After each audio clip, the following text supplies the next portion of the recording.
turning to James chapter 4.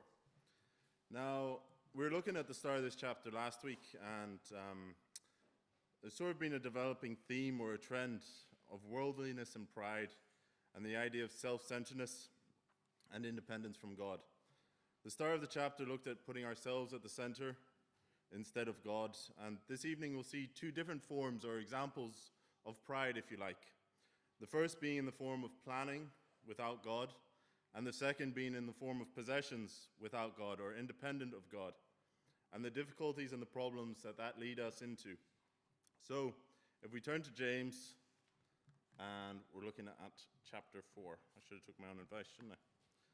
James chapter 4, and starting at verse 13. Come now, you who say, today or tomorrow we will go to such and such a city, spend a year there, buy and sell and make a profit. Whereas you do not know what will happen tomorrow, for what is your life? It is even a vapor that appears for a little time and then vanishes away. Instead, you ought to say, if the Lord wills, we shall live and do this or do that. But now you boast in your arrogance. All such boasting is evil. Therefore, to him who knows to do good and does not do it, to him it is sin. And then following into chapter 5, come now, you rich, weep and howl for your miseries that are coming upon you. Your riches are corrupted, and your garments are moth-eaten. Your gold and silver are corroded, and the corrosion will be a witness against you, and will eat your flesh like fire. You have heaped up treasure in the last days. Indeed, the wages of the laborer who mowed your fields, which you kept back by fraud, cry out, and the cries of the reapers have reached the ears of the Lord of Sabaoth. You have lived on the earth in pleasure and luxury. You have fattened your hearts as in a day of slaughter. You have condemned, you have murdered the just. He does not resist you. So, the first half of this passage this evening, it's looking at planning. Now, someone might wonder, and possibly rightly so, how could you possibly rebuke someone for planning? Surely it's something that should be commended, and indeed, what is the expression, if you fail to plan, you plan to fail? Well, if we look at what they are actually saying in their plan, they have a time, today or tomorrow. They have a place, we will go to such and such. They have a duration, they're planning on spending a year there. They have a method, they're going to buy and sell. And they have an objective, they want to make a profit. So as far as any project or any plan goes, that seems pretty solid, doesn't it? That would be a fairly standard way to lay things out. However, they have missed the most integral element of any plan, and particularly any plan that is being made by a believer, by a Christian, and that is, of course, the will of God. They've made some very arrogant assumptions in that, arrogant assumptions that we too can often fall into. One, that we control time. Another, that we control opportunities, or that we control circumstances, and that we control results. As believers, we can have this habit sometimes of being spiritual believers, so believing in spirit, while living our lives as if we're practical atheists and not taking God's will into account at all when it comes to our plans for our lives or even for our week or our day-to-day. It's such a prevalent thought in our society.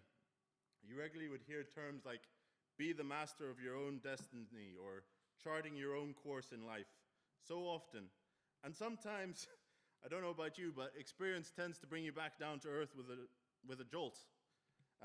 Possibly even more of a jolt than James gives these believers here. And then if we move to verse 14, it tells them, you do not know what will happen tomorrow. They've had all these grand plans for the next year. The next year of their lives is planned out to completion. And yet they don't even know what tomorrow holds. As humans, we're profoundly ignorant of the future. We don't know what the circumstances will be. We don't know what our health will be, or much at all when it comes down to it, which is what makes it so alarming that we choose to exclude from our plans the one who does see the future, the one who is sovereign over all things, including the future, namely God.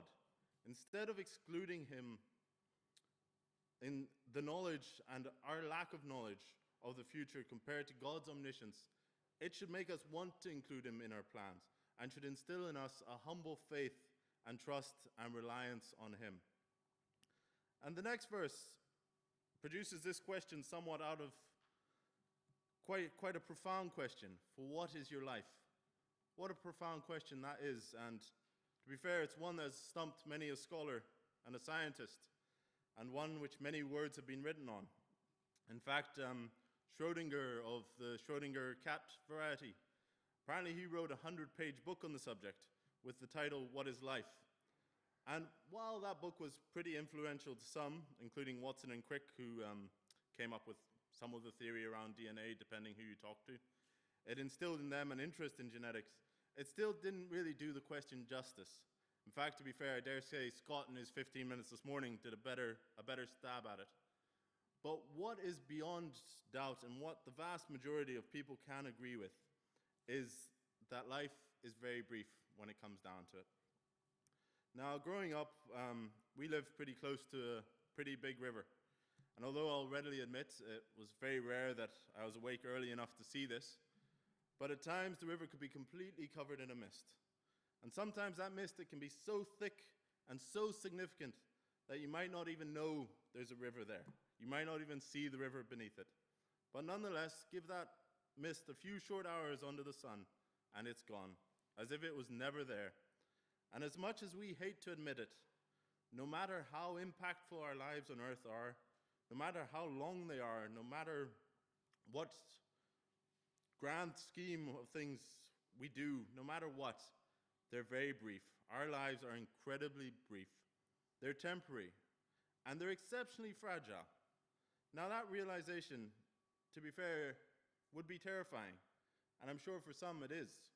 Some people, the thought of how little time they have on this world is terrifying and can be quite depressing.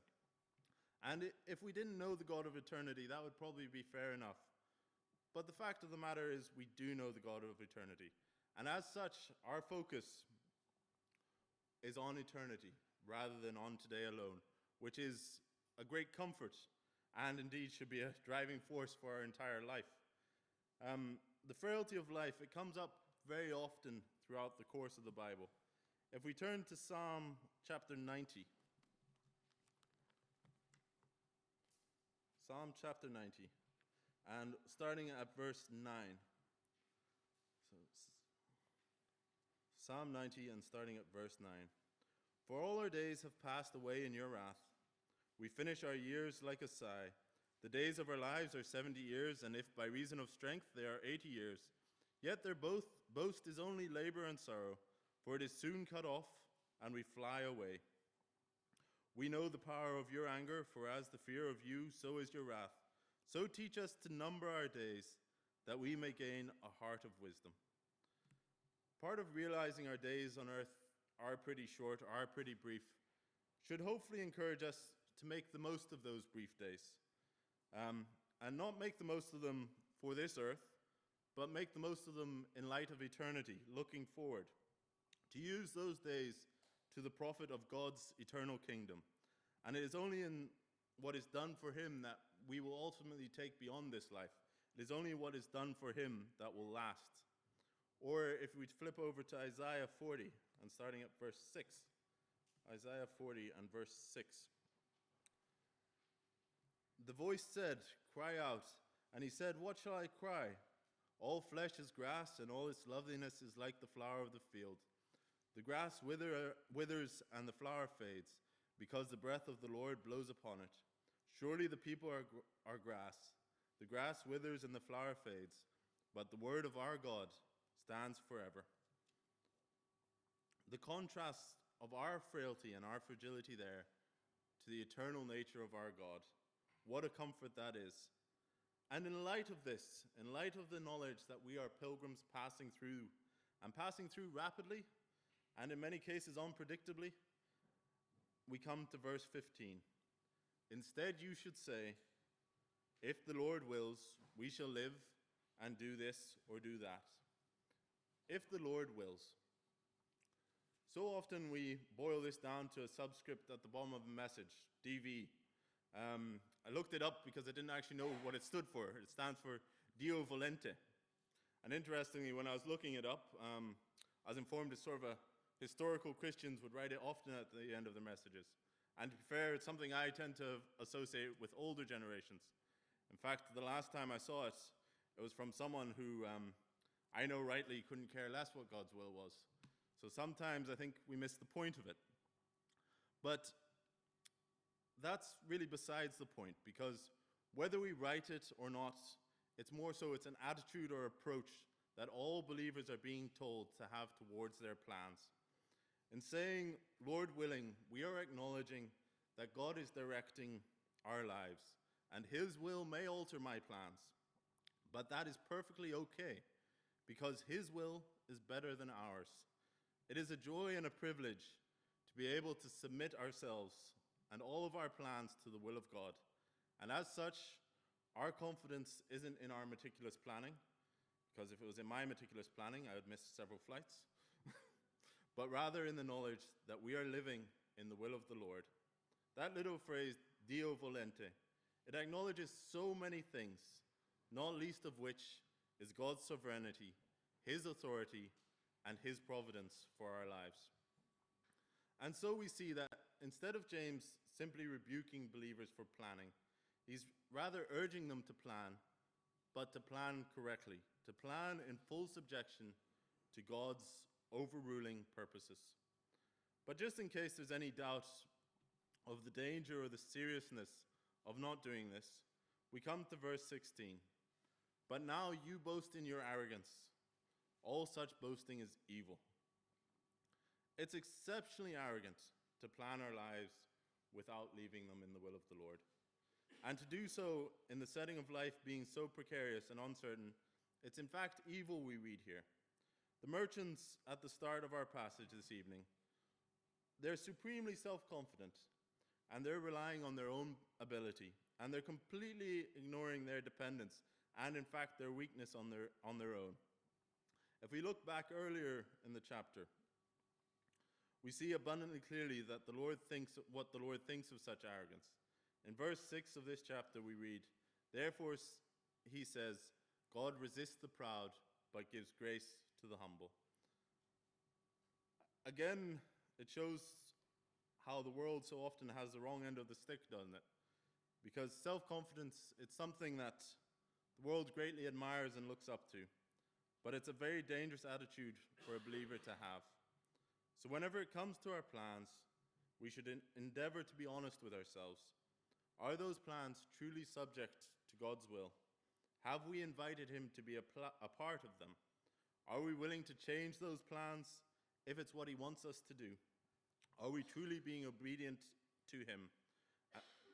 Or are we simply trying to achieve our own objectives and hoping that God's will lines up with it? And that leads us on to verse 17, which sort of summarizes this wee section. Therefore, to him who knows to do good and does not do it, to him it is sin. We might think that not leaving things in God's will is an error, but in fact it is wrong. It is a sin. Throughout this book, we've seen that genuine faith leads on to action.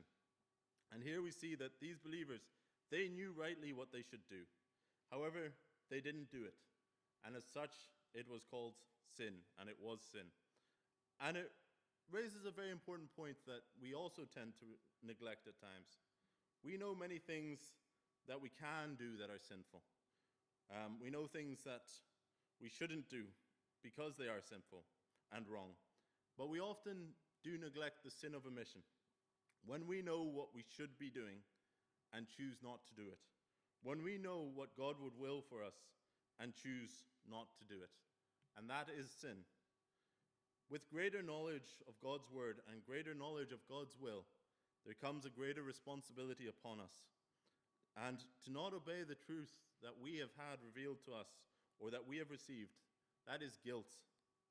Ignorance was not the sin in this case. In this case, the sin was deliberate neglect of what they should have been doing. Jesus, he makes the same point when responding to Peter. If we flick forward to Luke chapter 12.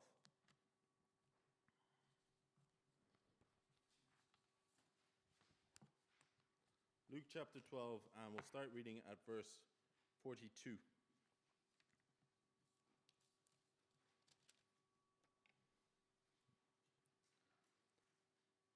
And the Lord said, Who then is that faithful and wise steward whom his master will make ruler over his household, to give them their portion of food in due season?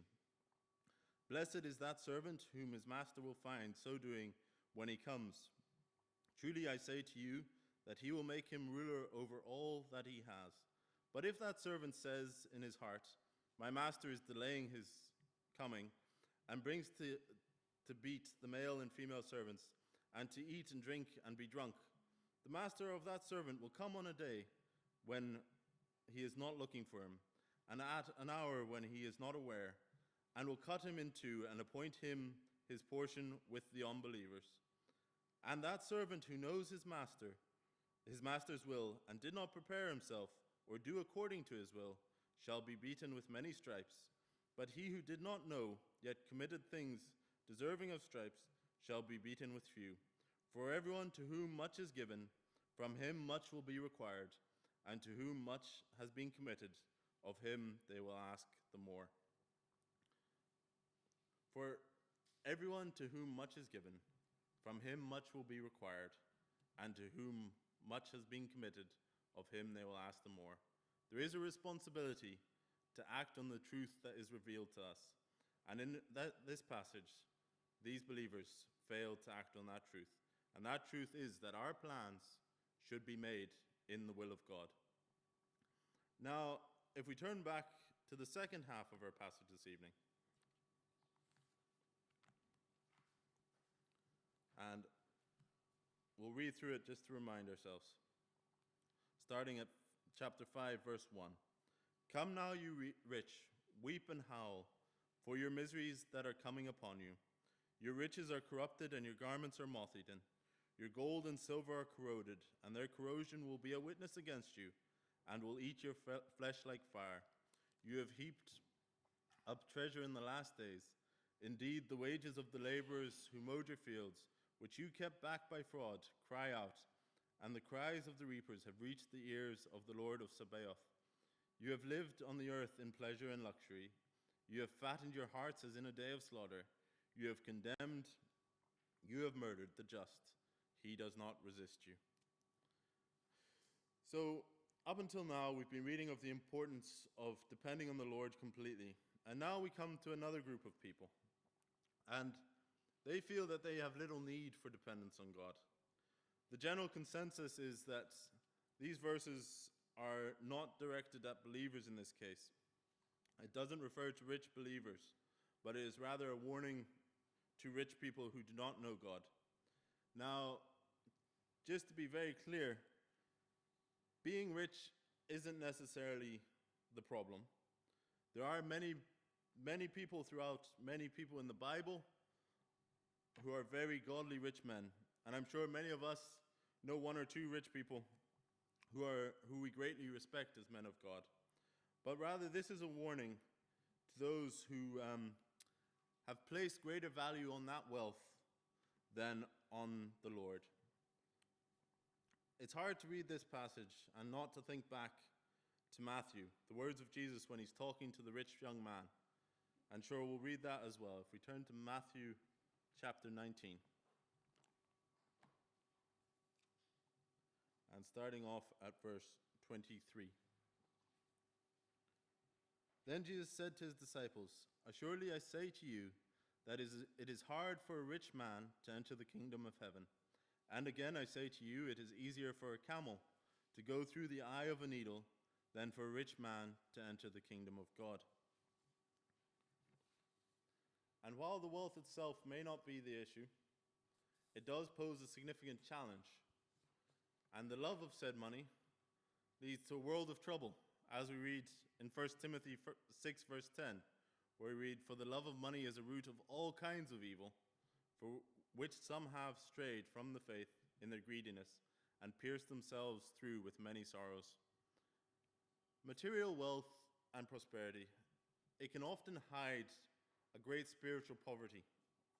And someone that might seem perfectly well off and comfortable might be completely spiritually bankrupt and heading steadily towards judgment. The language which James uses here at the start, you could say it's positively apocalyptic. Weep and howl for the miseries that are coming upon you. If there's something that's going to snap you out of your reverie, out of your comfortable stupor, and make you sit up and listen, it would be that, wouldn't it? You nearly wonder if it would make people think of the warnings of the prophets in the Old Testament and would give to the people regarding coming judgment and make them take notice. And there is very real judgment that is laid up for these people who, instead of investing in eternity, instead of investing in the kingdom of God, have focused completely on this present world. And James, he's looking ahead to that final judgment in the Lord's courtroom, and he's warning them. In the next few verses, we see that James, he highlights the foolishness and the futility of what these people have done. Their riches are corrupted, their garments are moth-eaten, gold and silver are corroded. None of this wealth is permanent, but rather it all fades and decays away. The song we were singing was asking the Lord to take our silver and our gold, to use what we have for his kingdom. And these people, instead of doing that, they've hoarded it, and it has just decayed away. But that's not the main tragedy. It's not the tragedy that it's faded away. The true tragedy is that in this wealth, that these people, they have chosen to put their trust in this wealth. In prophetic style and in line with what James has been saying earlier about time being short and a sense of urgency, he says, "You have heaped up treasure in the last days." You can nearly picture them scurrying around like, I was going to say little rats, but that might be a bit harsh. But we'll go for ants, gathering everything together and making more and more wealth and making a massive pile of treasure. And all for what? Nothing. In fact, worse than nothing, because those same riches form part of their judgment. Those same riches testify against them in their claim of, it testifies that they have a claim of independence in their minds from God. They do not want to have dependence on the sovereign Lord, and they have chosen to ignore him. Their actions, they're irrational and they're utterly futile. They're investing so heavily in a world that will not last for eternity, instead of preparing for that very eternity. It's like arranging deck chairs on the Titanic, instead of securing your future by planning how you're getting off that ship. And it's a very sad thing that they've done. And the picture James is painting of these rich men, just in case you think I'm being a bit harsh on them, it continues to get worse. Not only is there sin in the value they place on their possessions, but now we turn to the oppression that they've used to gain that wealth. In verse 4, "Indeed, the wages of the laborers who mowed your fields, which you kept back by fraud, they cry out, and the cries of the reapers have reached the ears of the Lord of Sabaoth," or the Lord of hosts, if you like. In their pride and their pursuit of wealth, these rich men, they've stepped on so many people to get there and cheated their workers out of what little they have. And here we see each side of that equation. The Lord comes down firmly on the side of the downtrodden and the cheated. These laborers and the reapers, they may not have anyone advocating for them on this earth, but the Lord of hosts, the Lord of Sabaoth, he hears their cry, and he will certainly bring justice for them. God hears the cry of the weak, and the language here brings, it compels us to think of heaven's hosts aligning against these rich on the side of the oppressed, the poor and the weak, which should comfort those who do feel oppressed, who do suffer in this world. And it should also give us, as believers, pause for thought. In today's world, social justice has become a popular theme or a hot topic. And sometimes I think nearly because Christians, we don't like being in the hot topics, we can tend to shy away from it nearly. But the Lord, he cares about oppression and he cares about fairness. Then surely there is an onus on us, children, his children, to share that love and care and take issue when we do see injustice occurring. Throughout history, many men who are motivated by their love of God first and foremost have initiated incredible social reforms. You could think of William Wilberforce, who was instrumental in ending slavery in the British Empire, or John Knox, whose work resulted in Scotland apparently having the highest literacy rate in the world at the time. I'm not allowed to slag off Scotland today. but there we go. Or Lord Shaftesbury, who played a role in several factory acts to limit child labor, improved housing conditions for the poor, and also worked to reform mental health institutions. And incidentally, just in case we're being too harsh on rich people, many of these men were rich and had lots of wealth behind them, but they chose to invest that wealth in things that mattered. And even with all these efforts, though, injustice does still continue, and it is a great comfort knowing that the Lord of hosts will one day address that injustice, and he will bring judgment on those who have oppressed and cheated the weak. Now, verse 5, it's sandwiched between the two examples of the great injustices that these rich men are carrying out, and it brings one of the starkest warnings you can find against materialism. You have lived on the earth in pleasure and luxury. You have fattened your hearts as in a day of slaughter. Often the rich, they can feel like they're doing great, and to be fair, to me, they often look like they're doing great. But they are moving swiftly towards judgment. The warning is stark, and the picture is nearly of that cow that you see happily getting fat in the field, blissfully ignorant of what they're heading towards, the slaughter. And the position of the rich man in this passage is no less dire than that. Their lives revolve around their luxury and their wealth, rather than the will of God. And the luxury poses a great danger when it dulls a person's spiritual conscience and allows them to forget their true need. A comfortable conscience, it's not necessarily a clean conscience. And it's a very dangerous place to be, and a very dangerous thing to have. Now, our final verse, it escalates the injustices that these men have carried out. And it also tells us who they are doing it to. They've exploited, they've cheated these people in the courts.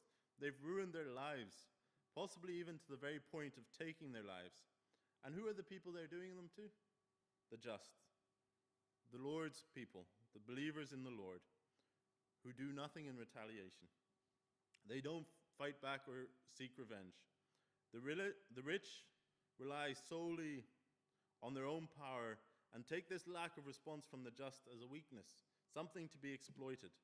But rather, these just that are being downtrodden, they call out to the Lord. They call out to the Lord of hosts. And as we saw earlier, and even more pertinent than that, that same Lord of hosts hears their cry and will see to it that justice is carried out. As believers, we can always entrust ultimate justice to the Lord. And so, while this passage has mainly been a rebuke and a warning to those rich men that are taking advantage of the just, this final verse will lead us nicely into next week's passage, to be fair, and it brings such comfort to those who are enduring that hardship and abuse at the hands of ungodly men. So, if we look back over the passage as a whole, we see two themes that initially may seem unrelated. One is merchants making plans, while another is wealthy people taking advantage of their workforce. But they're linked by both groups doing these things independently of God. One relies on self-confidence and planning, while the other trusts in their own wealth. Neither of these groups of people bring their requests before the Lord. Neither is relying on the Lord for their strength. I guess the three takeaways I had for the first section was, as believers, we should hold our plans loosely. We should make plans, and indeed many parts of the Bible tells us to plan, as part of good stewardship. But those plans must be made under the authority and the will of God. We must not be rigid in our planning, but rather we must ensure that we are under God's will and that we are willing to change those plans when God's will has a different plan, even if that might not be remotely the plan we wanted. The next was, remember the brevity of life. Life is fragile and life is brief. In the grand scheme of things, no matter how long you live, it's brief. And some people, sadly, their lives are even shorter than that. And as such, we should endeavor to use that time wisely for the profit of eternal things, for the profit of things that matter, rather than being short-sighted and planning for the here and now alone. And then thirdly, obedience, it also includes what you fail to do as well as what you do. We are accountable for the truth that has been revealed to us. We are accountable for what we know of God, and there is an onus for us to act on what the Lord has seen fit to reveal to us. If we know we should plan in the will of God and fail to do that, then that is a sin and should be taken seriously by us. Then looking at the second section, the warning to the rich. One thing to bear in mind is that it is a warning that is being given to unbelievers. But there is also a very real danger when believers find themselves in the position of pursuing wealth above pursuing Christ. And sadly, it's not unheard of, even for Christians, to be guilty of some of those things that these rich men are being accused of, and that are mentioned in these verses. And we should take heed to avoid these potential pitfalls in our lives. But nonetheless, it is primarily a warning to those that do not know Christ, and should hopefully warn someone who is living their lives in that way, who is comfortable in sin, if you like, and maybe does feel that they are immune to judgment because nothing is happening to them no matter what they do, that there is coming a day when the Lord of hosts will no longer stand by, and he will judge them for their actions and what they have done in this world. So the three takeaways I had for the final section there was, wealth, it is a stewardship, it's not an ownership.